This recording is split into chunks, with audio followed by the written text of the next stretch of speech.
Welcome to Michael Potts F1, every moment from every Grand Prix.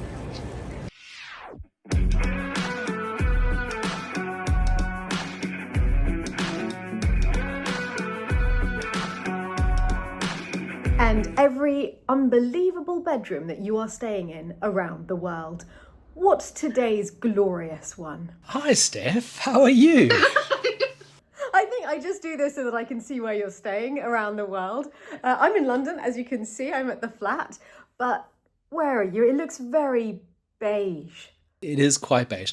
I'm in what they call a businessman's hotel. It's a hotel that's on the outskirts of Honda's industrial park, next to the Suzuka racetrack. It's a 40-minute walk. Glamorous. 40-minute walk to the track, and every day I have walked there and back. That's actually pretty good that, you can walk, you don't have to get any transport. But as you can see, the room is tiny. It's got a funny thing on the bed. They've run out of duvet covers, so they've used a fitted sheet as the duvet cover. It looks like it'll work, but it doesn't, because what it does is it squashes itself. The elastic in the fitted sheet brings the duvet together, so in the middle of the night you wake up absolutely frozen. It's terrible. People don't realise the sacrifices that you have to make to get these photos. It does have one of the world's smallest bathrooms. It does have all the cool functions that you would have on a normal Japanese loo. Maybe not as many as some of the nice ones. But that still means it's got about 100 functions more than a loo in Europe. 99 of which I still haven't tried. I'm too scared. So how long have you been there, or in Japan? I've been at this hotel for 5 days, and Japan now for nearly 2 weeks. So you're there in cherry blossom season. My photographer friend Jay lives there, so he was showing us around. We went to some hot springs in the snow, which were... So you did it! Because last year when we were together in Japan, at this time of year, we were with Jay talking about how it'd be amazing to go to Hokkaido for him to show us around. On to the race. What has been happening? Because there's been such changes in Red Bull. Yes. Well, this is all the drama coming into the race. If you remember last time we spoke about all the young rookies that had joined? Yeah. Well, one of them was Max Verstappen's teammate at Red Bull. And Liam had 2 disastrous races in Australia and China where he qualified last and he finished somewhere near the bottom. And his teammate was on the podium. And the Red Bull management decided that that wasn't acceptable. And that they didn't think that he was going to be able to find that extra pace, even though it was only 2 races, and they would make a switch brilliantly for Yuki, because this is his home Grand Prix. Maybe that's why they took the decision so quickly, because they realised he would be there for his home Grand Prix and that might give him even more of a boost. But it's heartbreaking for Liam. I remember saying when we were talking about it when I was in South Africa that he had the whole season ahead of him to show what he could do. And no, that's being taken away, though he'll have to do it in the B team now. Yes, so the B team car is easier to drive. So he should have a better chance of finding confidence and showing what he can do. But how did Yuki do then? There was so much pressure.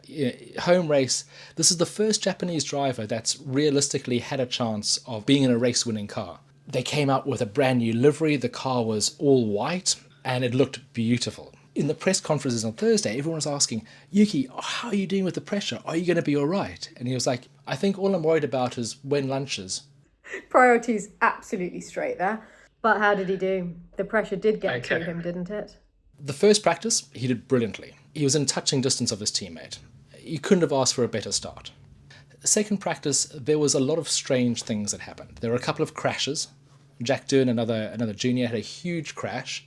And then the cars started sparking as they were going over the ground, and the sparks were flying onto the dry grass and setting the grass on fire. They had to stop the session at least twice because the area next to the track was on fire. And that meant that poor Yuki didn't get a chance to set a proper lap. So it wasn't a great session for him then. But then in qualifying, the first session of qualifying, again, he was brilliant. He was right next to his teammate. Second session of qualifying, again there's a fire, and this fire happens at the worst possible moment for him. It started to derail things at that point. Scuppers his first attempt, and then he made a mistake on a second attempt, and he was knocked out in the second session. So he finished 15th fastest, and his teammate finished first. Not great. And he wasn't able to recover during the race to a stronger position. So he started 15th and he finished 12th, I believe. So he clawed a little bit back. There's definitely signs that he's going to be good in this car. You can also see that this car is very, very difficult, which is why Liam struggled. So you can get it right, and then all of a sudden it'll catch you out. But what makes this car so difficult? Max likes a very, very pointy front end. One of the other drivers described it as if you turned your mouse setting up to the most extremely sensitive, it would be impossible to use.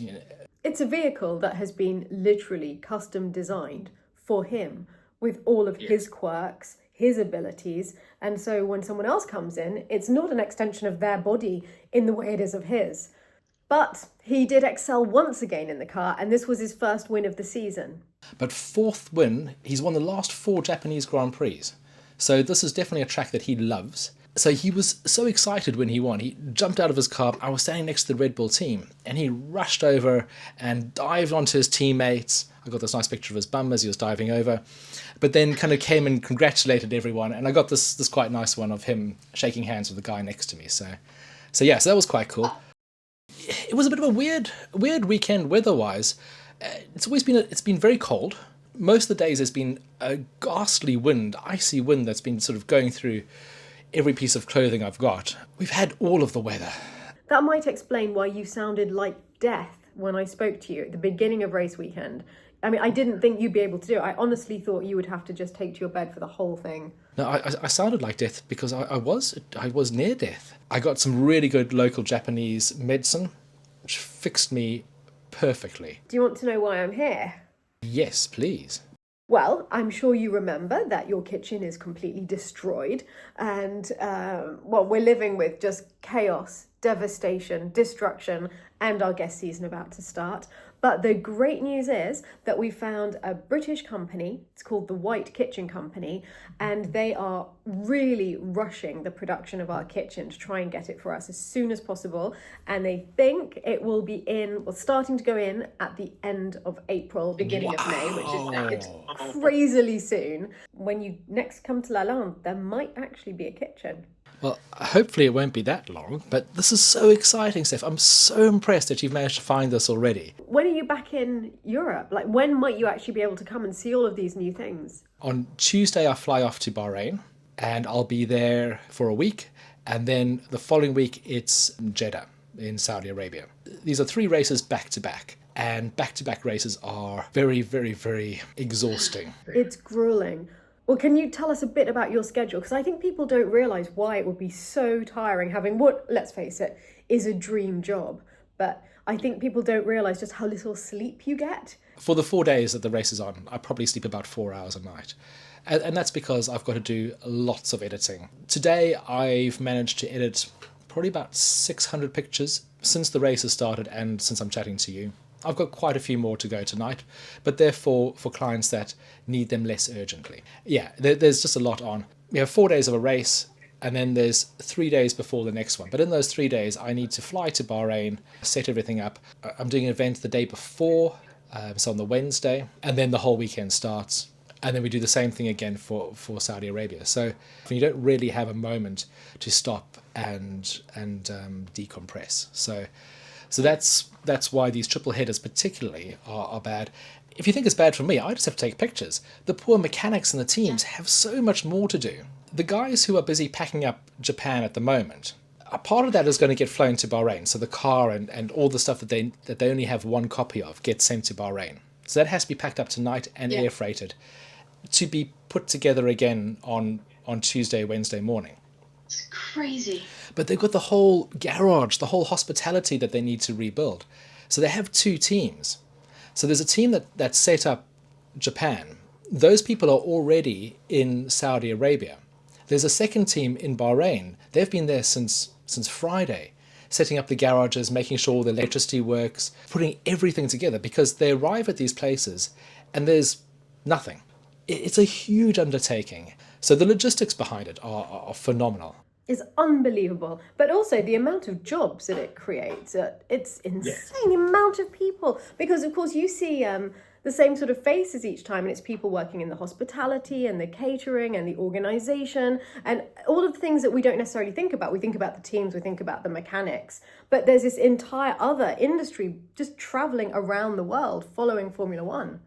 But that must be really lovely for you, because it means that the people you see, even though you're travelling all the time, are very familiar. Yes, it is a big travelling family. Before you go there, Michael, did you manage to get the killer shot? Did you manage to get Cherry Blossom and a racing car in the same shot? I took a whole session to try and get Cherry Blossom and a racing car. Just didn't feel like I'd kind of nailed it. What I was struggling with was getting both the car and the Cherry Blossom in focus. And I don't think that was quite there. I did get some very cool shots of cars under the bridge. Suzuka has this weird configuration where it's actually got a figure of 8. Part of the track goes under a bridge for the other part of the track. You can photograph below the bridge, expose for that dark area, and then as the car comes in, it's very, very light. If you use a slow shutter speed, it can distort in beautiful, beautiful ways. And so I spent a lot of the time today doing that shot, and here are some of the results, and it'll be quite interesting to hear what people think. But, they're quite otherworldly, quite magical. Yeah, and the white kind of separates them from being a car on a racetrack. It sort of looks more like a sculpture, I think, in a way, but a sculpture out of light. I love the way that you're not there just to get a shot of a car on a track. You're there to make art out of a car on a track.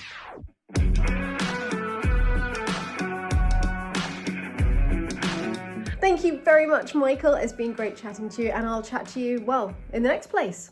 Brilliant. The next race will be Bahrain. So there's some more photographs from the race weekend in the description below if you want to have a look at those. And if you haven't yet, please do like and subscribe. I'm nearly at 10,000 subscribers, so please don't hesitate in doing that. Let's get Michael to 10,000. And until the next one, goodbye.